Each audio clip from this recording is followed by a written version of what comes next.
தமிழில் முதல் பக்தி சேனல் சாய் டிவி.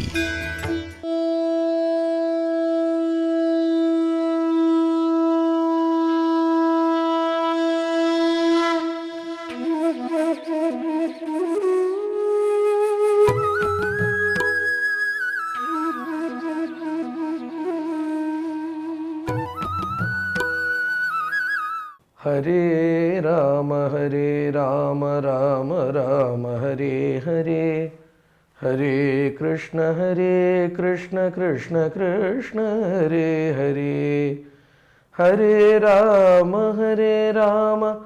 ராம ராம ஹரே ஹரே, ஹரே கிருஷ்ண கிருஷ்ண கிருஷ்ண ஹரே ஹரே. गोपिका जीवनस्मरणं गोविंद गोविंद. सद्गुरुनाथ महाराज की जय.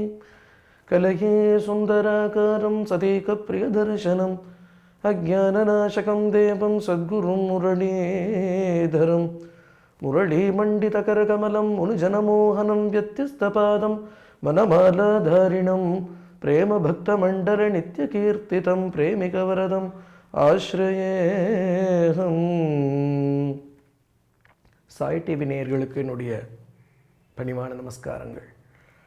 பாகவதத்தில் பிரதமஸ்கந்தத்தில் குந்தி ஸ்துதியை நம்ம அனுபவிச்சுட்டு வந்துட்டு இருந்தோம். குந்தி தேவி ஆச்சரியமாக பகவானை பார்த்து ஸ்தோத்திரம் பண்ணி இங்கே பகவான் அந்த ஸ்தோத்திரத்தை ஆமோதனம் பண்ணிட்டு நிற்கிறான். பிரதயேதம் கலபதைः பரிணூதாகிலோதயः மந்தம் ஜஹாச வைகுண்டோ மோகயன்னிவ மாயயா. குந்தியால் பண்ணப்பட்ட ஸ்தோத்திரத்தை கேட்டு பகவான் சந்தோஷப்பட்டு தலையாட்டின்னு நிற்கிறான், பிரசன்னமாக இருக்கான். ஏன்னா பக்தாளுடைய ஸ்தோத்திரங்கிறது கவிதா சாமர்த்தியம் இல்லை, ஹிருதயத்திலேருந்து வரக்கூடியது. மகான்களுக்கு வரக்கூடிய கீர்த்தனங்களோ மகான்களால் பண்ணப்படுற அருளி செயல்களோ பாசுரங்களோ பதிகங்களோ இதெல்லாம் தங்களுடைய ஒரு மொழியில் இருக்கக்கூடிய ஒரு திறனையோ புலமையோ காண்பிக்கிறதுக்காகவோ இல்லை 4 பேர் முன்னாடி தானும் பாடணுங்கிறதுக்காகவோ பாடுறதில்லை. அவன் கருணையை நினச்சி அதில் கிரகிச்சு போய் அந்த ஹிருதயத்தில் அந்த ஹிருதயம் இன்னைக்கு ஈரமாகவே இருக்குது.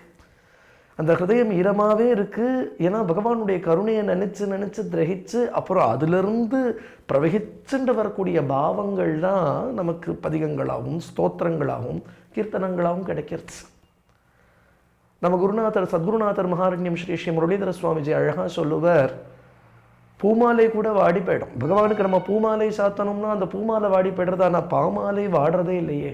என்றைக்கோ அந்த அடியார்கள் சாற்றின பாமாலை என்றைக்கும் பக்தி மனம் கமழ அப்படி ஒரு சுகந்தம் வீசின்னு இருக்கு அப்படின்னுட்டா, எப்படி ஒரு புஷ்பம் வாடாமல் இருக்கணும் அப்படின்னுட்டா அந்த புஷ்பத்துக்கு தீர்த்தத்தை புரோக்ஷிச்சு கட்டுவாளோ, அந்த ஜலத்தை புரோக்ஷிச்சு கட்டினா எப்படி அந்த பூ வாடாமல் இருக்கோ, அதை போல இந்த இடத்துல பக்தர்கள் தங்களுடைய காதலாகி கசிந்து கண்ணீர் மல்கி அப்படியெல்லவோ ஒரு பாமாலை சாற்றுகின்றார்கள். அதனால அந்த ஜலத்தை அந்த ஆனந்த பாஷ்பத்தை விட்டு விட்டு விட்டு கட்டுறதுனால இந்த பாமாலையும் வாடாதபடி இருக்கு.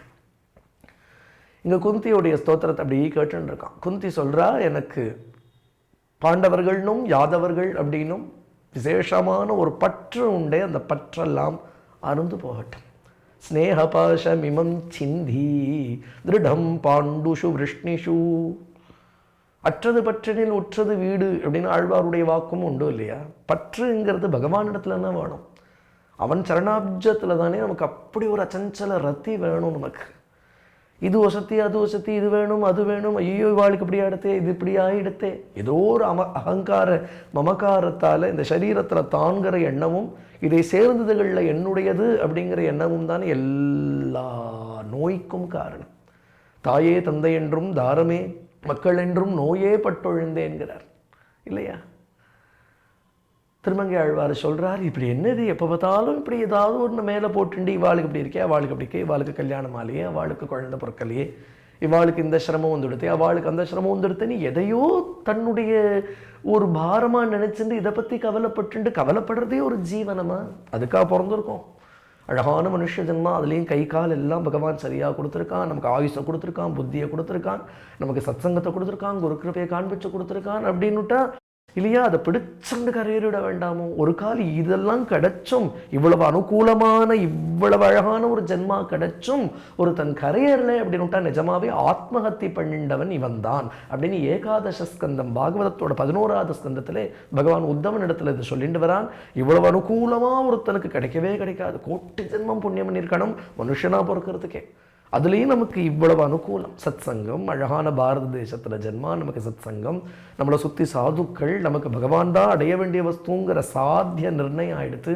பண்ண வேண்டியது நாமகீர்த்தனம், அடைய வேண்டியது பகவத் சரணாரவிந்தம் அப்படிங்கிற இவ்வளவு தெள்ளத்தெளிவாக நமக்கு ஒரு மார்க்கம், அதுவும் ஒரு சத்குருநாதரோட கிருபையால் நம்ம அப்படி உத்வேகமாக அந்த மார்க்கத்தில் பயணிக்கிறதே ஏதோ ஒரு விஷயத்தில் தடப்பட்டோ இல்லை குழம்பியோ நம்ம பாத மாதிரியோ போய் ஒரு கால் அகல பாதாளத்தில் விழுந்துவிட கூடாது. இந்த மாதிரி இன்னொரு ஜென்மா கிடைக்குமான்னு தெரியாது. ரொம்ப அழகான ஜென்மா அது நிஜமாவே. அப்புறம் ஆத்மஹத்தி பண்ணிண்டவன் அவன் தானே. இது மாதிரி கிடைக்குமா? சோம்பியோ உறங்கியோ இருமாந்திருந்தோ அங்கும் இங்கும் வீணாக அலைந்தோ வாதம் செய்தோ வம்பு பேசியோ மெய்யில் வாழ்க்கையை மெய்யென நம்பியோ நல்ல சமயமிதை நழுவ விடாதே மனதே அப்படின்னு நம்ம சத்குருநாதர் மகாரண்யம் ஸ்ரீ ஸ்ரீ முரளிதர சுவாமிஜி அவர்களுடைய கீர்த்தனம். சோம்பியோ உறங்கியோ இருமாந்திருந்தோ அங்கும் இங்கும் வீணாக அலைந்தோ வாதம் செய்தோ வம்பு பேசியோ மெய்யில் வாழ்க்கையை மெய்யென நம்பியோ நல்ல சமயம் இதை நழுவ விடாது. இது பஜனை பண்ணுறதுக்காகவே வந்த ஜென்மா. திருப்பி திருப்பி கதை கேட்கணும், திருப்பி திருப்பி கீர்த்தனம் பண்ணணும். கதாசிரமண கீர்த்தன சிந்தனத்திலேயே அதை சந்ததமும் பண்ணிகிட்டே இருக்கணும். ஒரு க்ஷணம் விட்டுவிடக்கூடாது. இங்கே ஒரு 10 நிமிஷம் நம்ம கதை கேட்டுவிட்டு அப்புறம் ஒரு 5 நிமிஷம் எங்கேயாவது போய் வேற ஒரு உலக விஷயத்தை நன்னா இருக்குன்னு காது கொடுத்து கேட்டுவிட்டா கூட அது உள்ள புகுந்தது தான் இந்த சத்சங்கத்தை கெடுத்துடும். அதனால் சத்சங்கத்தில் இருக்கிறது எவ்வளோ முக்கியமோ அத்தனைக்கு எத்தனை துசங்கத்தில் சேராமையும் வேண்டாத உல விஷயங்களில் மனசை கொடுக்காமையும் சந்ததமும் அதை தான் குந்தி அழகாக பிரார்த்தனை பண்ணிட்டா. கங்கையிலிருந்து எப்படி அந்த கங்கை பிரவகிச்சு அது ஓடிண்டே இருக்குது. ஆனால் சமுத்திரத்தை கலந்தபடி இருக்குது இல்லையா? அந்த கங்கை பிரவகிச்சு ஓடுறது. அதை போல் பவப்பிரவாகம் ஓடட்டும், பவசாகரம்ங்கிறது இருக்குது. ஆனால் எவ்வளவு எண்ணங்கள் ஹிருதயத்திலிருந்து குபு குபு குபுன்னு வரதோ அத்தனை எண்ணங்களும் எங்கே போய் லயமாகணும்னா கிருஷ்ண சரணாரவிந்தத்தில் போய் கலக்கட்டும். இந்த பவம் ஓடுறது, இந்த சம்சாரம் ஓடுறது, ஆனால் ஓடுறபடி ஓடட்டும். இந்த சம்சார சாகரம் ஆனால் கண்ணனை போய் கலக்கட்டும். கங்கே வௌகமுதன்வதி அப்படின்னு இந்த இடத்துல அது உன்னை கலந்த ஜீவனமாக இருக்கட்டும், உனக்கு சம்மதமான ஜீவனமாக இருக்கட்டும். உன் சரணாப்ஜ சாயையில் வச்சுண்டு நீ கண்ணும் கருத்துமா பார்த்துக்கணும். நீ எல்லவோ யோகக்ஷேம மகாமியம்னு ரட்சிக்கணும் அப்படின்லாம் இங்கே ஸ்தோத்திரம் பண்ணிண்டா. பகவான் ஒரு சிரிப்பு சிரிச்சானா. மந்தம் ஜஹாசவை குண்டோ மோகயன் இவ மாயையா. விராட் புருஷன் பகவான் விராட்டாக இருக்கான் இல்லையா? அந்த விராட் புருஷனுடைய வர்ணனம் சொல்லப்படுறதே அந்த விராட் புருஷனுடைய மந்தஹாசத்தில் மாயை இருக்குது அப்படின்னு பாகவதத்துடைய திவ்ய ஸ்கந்த ஆரம்பத்தில் விராட் புருஷனுடைய வர்ணனத்தை சுகர் சொல்லிட்டு வரார். விராட்டா பகவான் பிரபஞ்சத்தில் சர்வமாகவும் பகவான் வியாபிச்சிருக்கான் இல்லையா? பிரபஞ்சமே அவனுக்கு சரீரமாகவும் அதில் அத்தனை பேருக்கும் அந்தரியாமியா பகவான் இருக்கான் இல்லையா? அதை வர்ணிச்சுட்டு வரைச்சே இந்த மாயைங்கிறது எப்படி இருக்குது அப்படின்னு விட்டா அவனுடைய மந்தகாசமாக இருக்குன்னு. ஜனோன்மாத கரியதா, ஜனங்களை உன்மாதம் பிடிக்க பண்ணிவிடும். நம்ம சத்குருநாதர் அழகாக ஒரு கீர்த்தனம் பாடுறார். அந்த மந்தகாசம் எல்லோருக்கும் பித்து பிடிச்சிடும். அந்த மந்தகாசத்தை பார்த்துட்டா அப்படி ஒரு மந்தகாசம். என்னதான் சிரிப்போது ஸ்ரீனிவாச, என்னதான் சிரிப்போது ஸ்ரீனிவாச, என்னதான் சிரிப்போது. உன் பக்தர்கள் எல்லாம் உன்மத்தர்களானார், உன் பக்தர்கள் எல்லாம் உன்மத்தர்களானார். கண்படும் அளவிற்கு கருணை புரியும் தெய்வம் நீ, என்னதான் சிரிப்போது. உன் பக்தர்கள் எல்லாம் உன்மத்தர்களானால் அப்படி ஒரு சுவாமி இல்லையா? அப்படி ஒரு மந்தகாசம் இல்லையா? அந்த மந்தகாசத்திலேயே மகாலட்சுமி இருக்காங்க. ஸ்ரீமந்தஹாச சின்மய ரூபா அப்படின்னு இன்னொரு கீர்த்தனத்தில் நம்ம குருநாதர் அனுபவிக்கிறார். இந்த மந்தகாசத்தில் தானே ஸ்ரீ இருக்கா. அப்படி ஒரு புன்முறுவல் இல்லையா அது? மந்தம் ஜஹாச. மந்தம்னா முள்ள அழகா பூக்கக்கூடிய புன்முறுவல்னு அர்த்தம். ஸ்மிதம்னு சொல்லுவோம் இல்லையா? ஸ்மிதவக்திராப்ஜாய நமகான்னு சொல்றோம் இல்லையா? அழகான ஸ்மிதம், அழகான மந்த ஸ்மிதம், அழகான புன்முறுவல். பகவான் ஏன் சிரிக்கிறான் அப்படின்னா, குந்தி இப்போ கேட்டுண்டா எனக்கு பாண்டவர்கள்கிட்டையும் பற்று போகணும், யாதவர்கள்கிட்டையும் பற்று போகணும், ரத்தியெல்லாம் உன் சரணத்தில் வரணும் அதானே கேட்டுண்டா. அவளுக்கு கிருஷ்ணரத்தி கண்டிப்பாக உண்டு. இல்லைன்னுட்டா இப்படி ஒரு ஸ்தோத்திரம் பண்ண முடியுமா அவளால்? இந்த ஸ்தோத்திரத்தை அவள் யோஜனை பண்ணி படல. அவள் ஹதயத்தில் இருந்த ஆழ்ந்த பக்தி அது பிரவகிச்சு வெளியில் வருது. பகவான் ஏன் சிரிச்சான்னா, இந்த ரெண்டு பட்சத்திலையும் பற்ற விட வேண்டிய அவசியமே இப்போ இல்லை அவளுக்கு. ஏன்னா எந்த குடும்பத்தில் பக்தி பண்ணாதேன்னு தடுக்கிறவா இருக்காளோ அந்த குடும்பத்தில் தான் நமக்கு விலகணும், நம்ம விலகி வரணும். பிரகலாதனை பார்த்து ஹிரண்யகசிபு ஆன மட்டும் சொன்னால் நாராயணான்னு சொல்லப்படாதுன்னா அந்த குழந்தை எல்லாத்தையும் கேட்கறது, ஆனால் அது ஒன்றை மட்டும் கேட்கல. ஏன் அப்படின்னுட்டா, அந்த நாராயணன் இல்லைன்னுட்டா இவன் எங்க அப்பாவா இருக்க முடியும்? எனக்கு அப்பான்னு ஒன்றை பண்ணினவனே நாராயணன், உனக்கு பிள்ளைன்னு என்ன பண்ணினவனே நாராயணன். ஒரு கால் ஒரு அப்பா பக்தி பண்ணாதேன்னு சொல்லுவான், ஆனால் ஒரு குழந்தைய ஆத்ம லாபத்தை அடைய விடாமல் தடுப்பான், ஆனால் அவன் எப்படி அப்பாவா இருக்க முடியும்? பாகவதம் சொல்றது அந்த குடும்பமே இல்லைங்கிறது. பிதுர்ன சஸ்யாத்து ஜனனீன சாஸ்யாத்து ஸ்வஜனோ ந சஸ்யாத்து பதிர்ந சஸ்யாத்து தெய்வம் ந தஸ்யாத்து. ஒன்ன ஆத்மலாபத்தை அடைய விடாதபடி பண்ணக்கூடிய ஒருத்தர் குருவா எப்படி இருக்க முடியும்? அந்த குரு என்ன பகவான்கிட்டெல்லாம் போகாதடா, நீ பகவத் குணத்தை கேட்காதடா, நீ பகவத் பக்தி பண்ணாதேன்னு சொல்றவர் எப்படி குருவா இருக்க முடியும்? அவ எப்படி நமக்கு பந்துக்களா இருக்க முடியும்? நிஜமான பந்துக்கள் ஆத்ம பந்துக்கள் தானே நமக்கு நிஜமான பந்துக்கள் பாகவதாள் தான். அதனாலதான் தியாகராஜர் பரமேஷ வசிஷ்ட பரா சரணாரத சௌனக சுக சூரபதி கௌதம லம்போதர குஹசனக துலு தரணிஜ ಭಾಗವತಾಗ್ರ ಸರುಲೆವರು ವಾರಲ್ಲನು ವರ ತ್ಯಾಗರಾಜರ್ಚಿತ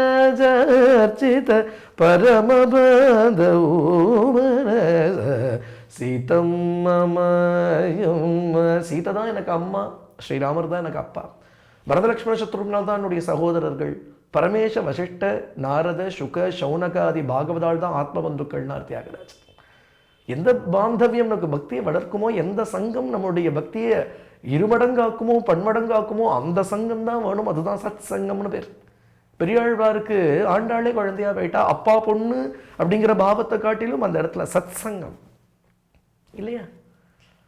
ஏகநாதருடைய மனைவியும் ஏகநாதருடைய குழந்தைகள் எல்லாம் பக்தி பண்றா. நாமதேவராத்திரியோ நாமதேவருடைய அம்மா பக்தி பண்றா, நாமதேவருடைய மனைவி பக்தி பண்றா, நாமதேவருடைய குழந்தைகள்லாம் பக்தி பண்றா, எல்லோரும் அபங்கம் பாடி இருக்கா. அவ்வளோ பேருக்கும் பாண்டுரங்கன் பிரத்யக்ஷம். எப்படின்னா குடும்பம் அப்படித்தானே குடும்பம். அதனால தானே பெரியாழ்வார் எந்தை தந்தை மூத்தப்பண்ணி எங்க குடும்ப தர்மம் பக்தி அப்படிங்கிறார்.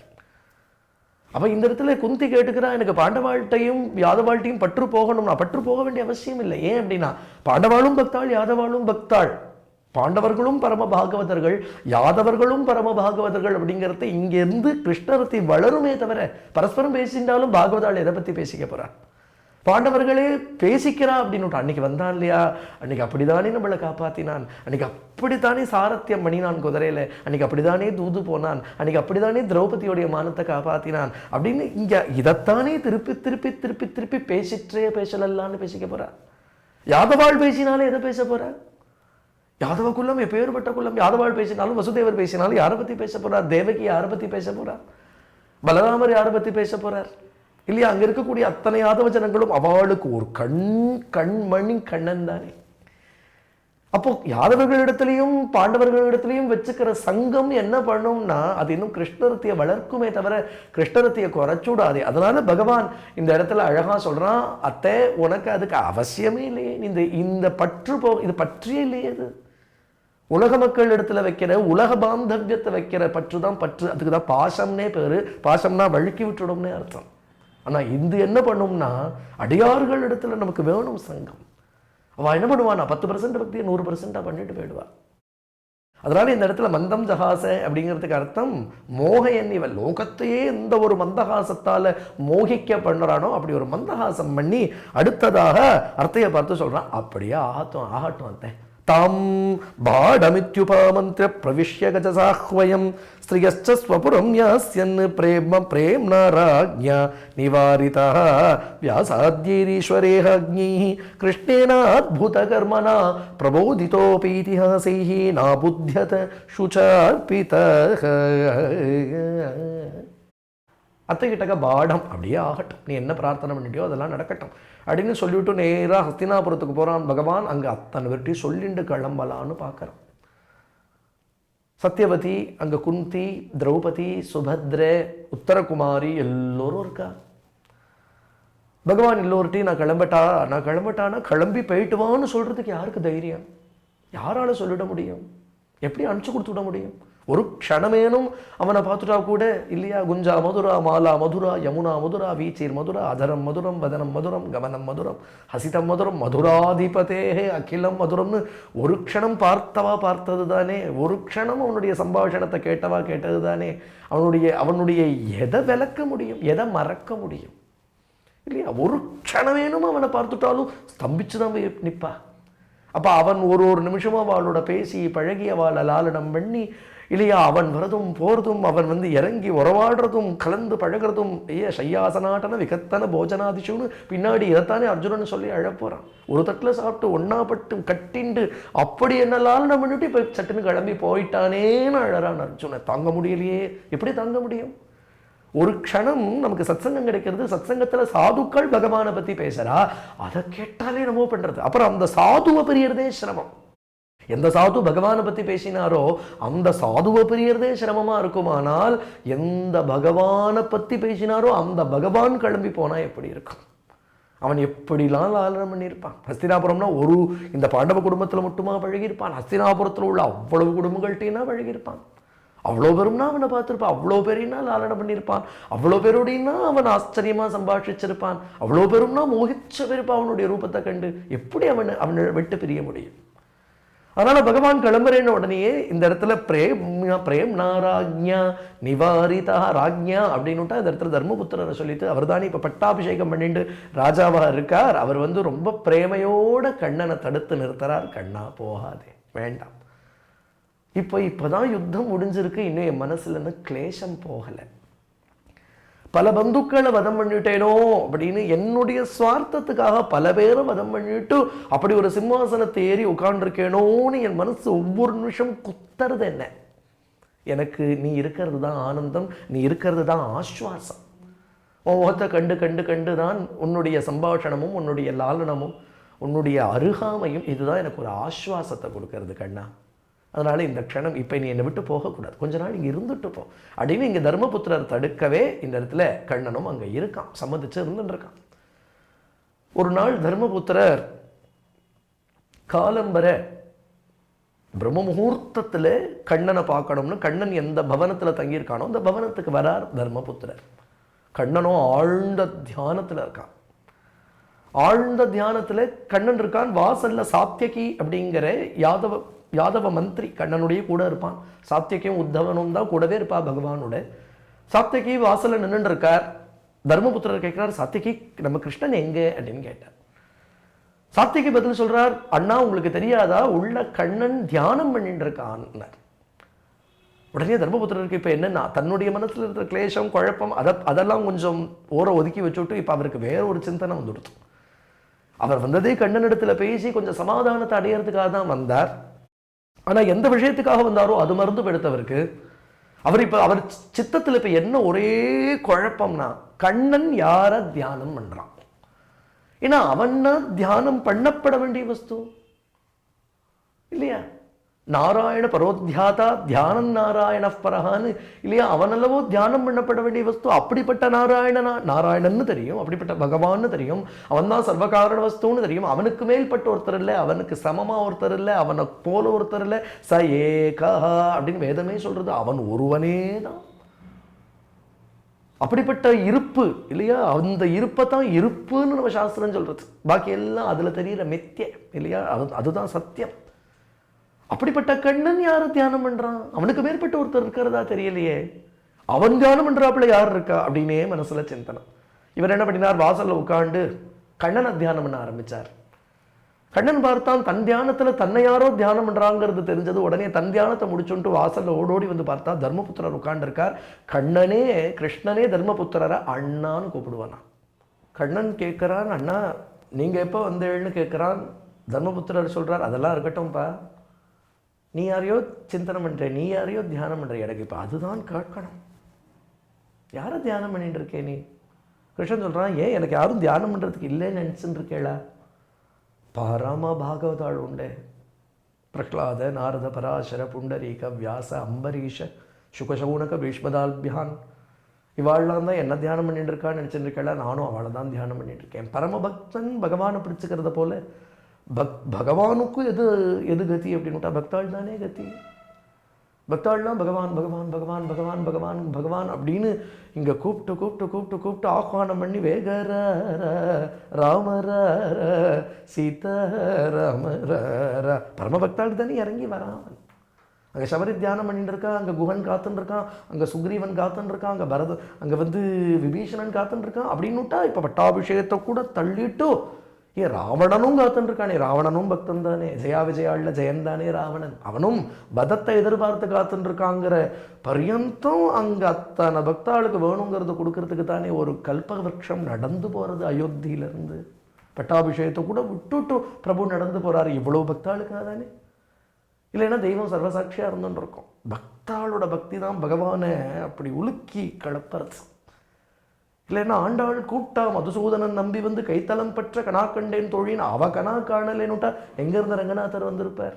எங்கேருந்து அர்ச்சாவதார மூர்த்தியாக இருக்கிற சுவாமி கைத்தலம் பற்றி கூட்டிட்டு போகிறாரு. அவதார காலத்தில் ருக்மிணியோ சீதையோ கல்யாணம் பண்ணிடாங்கிறதா விஷயம். அர்ச்சாவதாரத்தில் இருக்கிற பெருமாள் ஆண்டாளுக்காக வரலையா? பாண்டுரங்கன் அர்ச்சாவதாரத்தில் அப்படி நின்றுட்டு இருக்கான் இல்லையா? ஆனால் அர்ச்சாவதார சமாதியை கலைச்சென்று சல்லுன்னு நாமதேவரோட பஜனையில் குதிக்கலையா? சாதுவோ ஹதயம் மக்கியம் சாதுனாம் ஹதயம் துவகம் மதன்யத்தேன ஜானந்தி நாகம் தேபியோ மனாகப்பி. எனக்கு சாதுக்களை தவிர யாரையும் தெரியாது, சாதுக்களுக்கு என்ன தவிர யாரையும் தெரியாது. இப்படி ஒருத்தர் பிடிச்சுண்டு நிற்பாடாம். இவா பக்தியை பார்த்து அவன் கருணை பண்ணுவான், அவன் கருணையை பார்த்து இவா பக்தி பண்ணுவான். இந்த கருணையும் பக்தியும் ஒன்று பிடிச்சுன்னு இருக்கும். அதனால் சாதுக்கள் தான் பகவானை பஜனை பண்ணுறான்னு நினைக்க வேண்டாம், பகவானும் சாதுக்களை தியானம் பண்ணிட்டு இருக்கான். அஷ்டபதியில் பார்த்துட்டா ராத கிருஷ்ணனை நினைச்சு இங்கே துடிக்கிறான்னு இருக்கு. வைலபதி ஹசஹசதி விஷீததி ரோதிதி சஞ்சதி முஞ்சதி தபம் அப்படின்னு இருக்கணும். அதை மாதிரி இது 8வது அஷ்டபதியிலையா 7வது அஷ்டபதி கிருஷ்ணன் ராதையை தியானம் பண்ணிட்டு இருக்கான். தேஹி சுந்தரி தர்சனம் மம மன்மதேன துனோமி ஹரி ஹரி ஹதாதரதய. ராதே உன் தரிசனம் எனக்கு கிடைக்காதா அப்படின்னு கிருஷ்ணன் துடிக்கிறான்.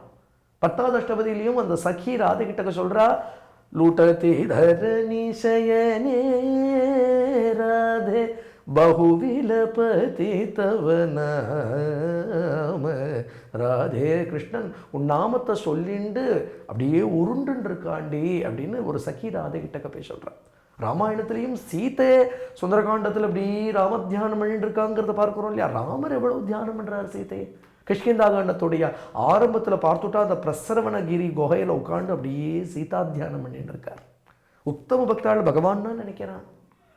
அதனால் இந்த இடத்துல சொல்கிறார், அண்ணா யுதிஷ்டர் அண்ணா, எனக்கு என்ன தியானம் பண்ணுறதுக்காக இல்லை, நான் பரம பாகவதரான பீஷ்மரை தியானம் பண்ணிட்டு இருக்கேன். உத்தராயண புண்ணிய காலத்தை எதிர்பார்த்துண்டு குருக்ஷேத்திரத்தில் அர்ஜுனனால் போடப்பட்ட அம்புகளில் அப்படியே சரீரத்தை போட்டுட்டு அம்பு பிடிக்கையில் அப்படியே கிடக்காரே, என்ன தியானம் பண்ணிட்டு இருக்காருன்னா அப்புறம் நானும் அவர்னா தியானம் பண்ணுவேன். இப்படி ஒருத்தர் பிடிச்சுட்டுன்னா உறவேல் நமக்கு இங்கே ஒழியாதுன்னு சாதுக்களுக்கும் பகவானுக்கு இருக்கிற உறவு. பீஷ்மரோ கிருஷ்ணனையே தியானம் பண்ணிட்டு இருக்கார், கிருஷ்ணனும் பீஷ்மரையே தியானம் பண்ணிட்டு இருக்கான். தர்மபுத்திரர் வந்தார், பகவான் சொல்கிறான், நல்ல வேளையா இன்னைக்கு வந்தேள், வா பீஷ்மரை பார்க்க கிளம்பலாம் அப்படின்னு இந்த இடத்துல தர்மபுத்திரரை அழைச்சிண்டு பகவானும் கிளம்ப பாண்டவாளும் அத்தனை பேரும் வர இவா குருக்ஷேத்திர புண்ணிய பூமிக்கு போகிறா. அங்கே பீஷ்ம பிதாமகர் இருக்கா. பீஷ்மரை தரிசனம் பண்ணுறதுக்கு பகவானும் பாண்டவாளும் கிளம்புறா. அப்படிங்கிற பரியந்தம் இந்த ரசானுபவம் மேலும் தொடர்.